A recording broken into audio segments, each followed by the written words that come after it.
Start a new accounting year. You start by logging to the application.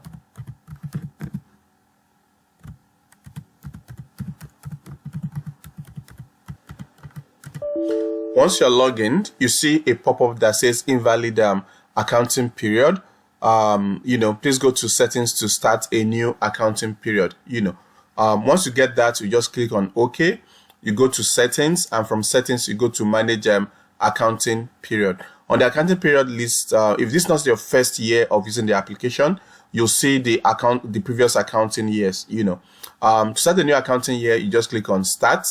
There's another pop-up that says that gives you the title of the accounting year, the start date of the new accounting year, and the end date of the new accounting year.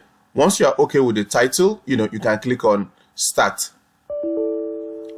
You get another pop that says, are you sure you want to start a new accounting period?